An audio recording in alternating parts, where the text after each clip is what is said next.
મામલે B division ACP આર.ડી. કવાનું નિવેદન. Nancy મામલે બી ડિવિઝન એસીપી આર.ડી. કવાનું નિવેદન. પોલીસે એફઆઈઆરમાં એમવી એક્ટ 199 એની કલમનો ઉમેરો કરવા ગઈકાલે કોર્ટમાં અરજી દાખલ કરી. અકસ્માતના 85 દિવસ બાદ લક્ષ્મીપુરા પોલીસ જાગી. એસીપીએ કહ્યું, તમામ અધિકારીએ તપાસ ખૂબ ધીમી ગતિએ કરી, જે મામલો ખુલાસો પૂછાશે. તપાસ અધિકારી પીએસઆઈ વિજયકુમાર પાંડવની પૂછપરછ પણ કરાશે. પોલીસે અકસ્માતના બીજા દિવસે જ સગીરના પિતા સુનિલભાઈ મનરભાઈ ઇંદવેને નોટિસ આપી પૂછપરછ કરી હોવાનો એસીપીનો દાવો.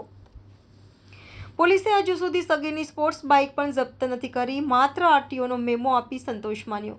પોલીસે આઈપીસી 279, 337, 338, 427, એમવી એક્ટ 177, 184 મુજબ ગુનો દાખલ કર્યો હતો.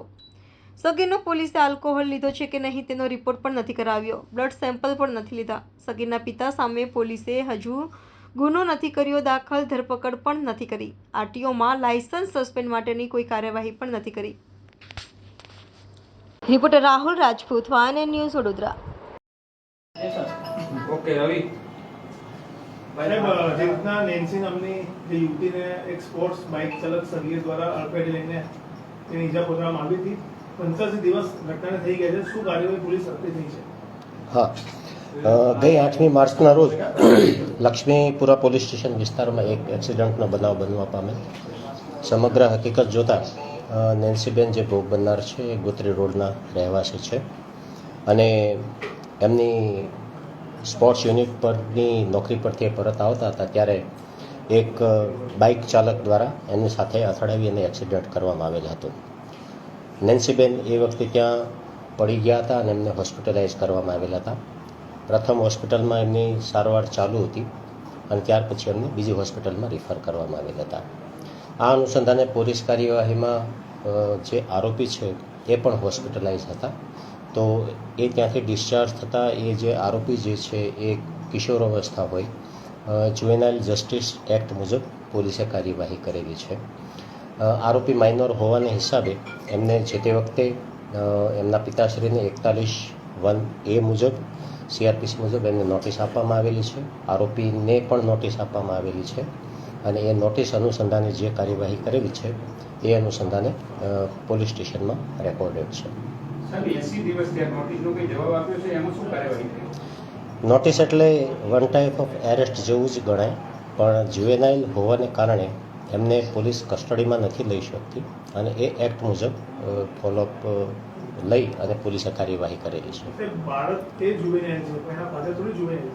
હા, એમના ફાધર જુવેનાઇલ નથી. એમની સામે પોલીસે એમના પિતા હોવાને નાતે કોર્ટમાં કલમ ઉમેરો કરવાની કાર્યવાહી કરેલી છે. એ કોર્ટ નક્કી કરશે. કોર્ટમાં અમે ઉમેરો કર્યો છે, એ ત્યાં એક્સેપ્ટ થઈ જાય ત્યાર પછી આગળ. આ મામલામાં શું હોય? જનરલી કોઈ પણ કેસ થાય, સગીર વ્યક્તિ વાહન ચલાવે અને એ પકડાય તો એના જે માતા પિતા હોય છે, જેના નામનું વાહન હોય, એની પોલીસ ધરપકડ કરતી હોય છે. તો આ મામલામાં કેમ ના કરવામાં આવ્યું? ના, ધરપકડ તો એમ સીધી નથી કરવામાં આવતી હોતી, પણ એમના પિતાને નોટિસ આપવામાં આવેલી છે અને એ અનુસંધાને જે કાયદામાં જોગવાઈ છે એ અનુસંધાને કોર્ટને કલમ ઉમેરાનો રિપોર્ટ આપવામાં આવેલો છે. કોર્ટ ડિસાઇડ કરશે એટલે તરત જ અમે એક્શન લઈશું.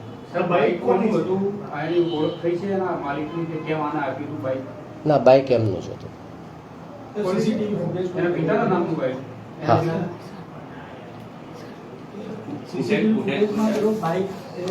છોકરો કોઈ ભાઈબંધ છે કે બાઇક લઈને પણ લોકો દેખાય છે, તો એવિડન્સ નાશ કરવાનું પણ કોશિશ કરવામાં આવે છે, એ રીતનો પણ ના, એ એઝ અ એવિડન્સ અમે તપાસના કામે સામેલ રાખેલું છે. પુણેની ઘટનામાં સગીર ચાલક હતા અને એના પિતાની પોલીસે ધરપકડ કરી અને એની સાથે જે જે કનેક્ટર હતા બધાને ધરપકડ કર્યો, તો વડોદરામાં કેમ આ પ્રકારની કાર્યવાહી ન થઈ? એ કાર્યવાહી ચાલુ છે. 85 દિવસ થયા છે.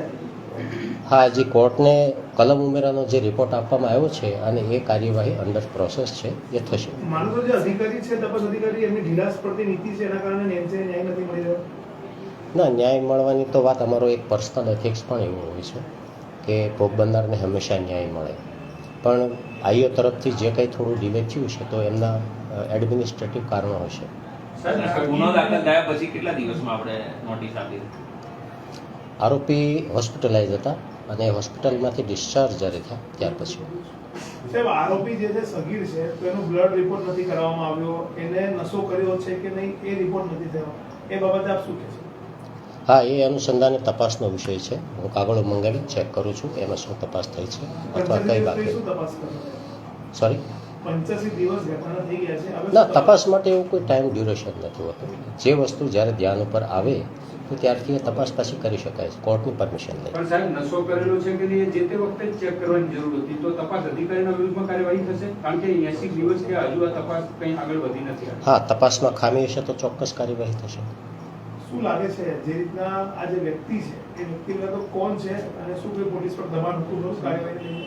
નહીં, પોલીસ ઉપર કાર્યવાહી માટે કોઈ દબાણ નથી. આ કોણ છે જેના પિતા છે, કોણ છે? ફેમિલી બેકગ્રાઉન્ડ સુધી એમનું ફેમિલી બેકગ્રાઉન્ડ તો એ છે કે સુનિલભાઈ મનોહરભાઈ વ્રજભૂમિના રહેવાસી છે અને એ સામાન્ય વેપારી છે. રાજકીય દબાણ હતું? કોની ઉપર? રાજકીય દબાણ હતું? ના, કોઈ ઉપર નહીં. નેન્સીના પરિવારે આજે પોલીસ પર ગંભીર આક્ષેપ કર્યા છે કે પોલીસ દ્વારા કોઈ પણ પ્રકારની કાર્યવાહી કરવામાં નથી આવી અને એમની દીકરીને ન્યાય મળે અને પરિવારને ન્યાય મળે એ પ્રકારની કોઈ પણ જાતની પોલીસ પ્રક્રિયા નથી કરી, એવો પરિવારનો આક્ષેપ છે. હા, પરિવારનો આક્ષેપ જે છે અને રોષ પણ હશે, થોડો અંશે વ્યાજબી પણ હશે, પણ પોલીસે જે કરવાની કાર્યવાહી છે એ ઇન ટાઈમ મિન ટાઈમ કાગળ પર બધી કરેલી જ છે. દાખલા તરીકે ભોગ બનનારનું નિવેદન આપી શકે એવા સક્ષમ અવસ્થામાં છે કે કેમ, તો એમને પણ ખાસો ટાઈમ ગયો અને એટલીસ્ટ 4 થી 5 વખત ડૉક્ટર સાહેબનું પણ એપ્રોચ કરવામાં આવેલો હતો કે ભાઈ આ અનુસંધાને ભોગ બનનાર છે એ સ્ટેટમેન્ટ આપી શકવાની ક્ષમતા ધરાવે છે કે કેમ.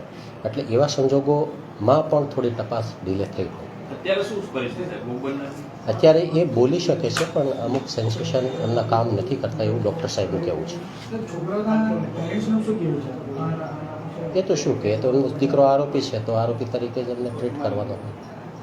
સાહેબ, આ સગીરના કારણે જે દીકરીના પરિવાર છે એ લાખો રૂપિયાના ખર્ચામાં ઉતરી ગયા છે. આને કેવી રીતે ન્યાય અપાવશો, કેવી રીતે મદદ કરશો? કારણ કે પોલીસ તપાસમાં તો એક ધરપકડ અને પછી જ્યુવેનાઇલ જસ્ટિસ સિવાય બીજી કંઈ કાર્યવાહી નથી થઈ, તો કેવી રીતે ન્યાય અપાવશો? હવે એ કાયદામાં જે રીતે જોગવાઈ હશે એ રીતે થશે, કારણ કે કમ્પન્સેશન બાબતે ક્રિમિનલ ક્રાઇમમાં એવી કોઈ અમારા ધ્યાન ઉપર વ્યવસ્થા નથી. જે છોકરો છે તે કાયમ અહીંયા 100 ની ઉપરની બાઇક ચલાવે એના આક્ષેપો સ્થાનિક લોકો પણ કરે છે. આગળ કોઈ સીસીટીવી ફૂટેજ કેવું છે? હા, જે સીસીટીવી ફૂટેજ અવેલેબલ છે એ તપાસના કામે સામેલ રાખેલા છે. એક સવાલ, આ જે નોટિસ આપી એમના પિતા, આ જે સગીર છે એમના પિતા, એ ક્યારે આપવામાં આવે? ઘટના બની અને Subscribe now and press the bell icon. Never miss an update.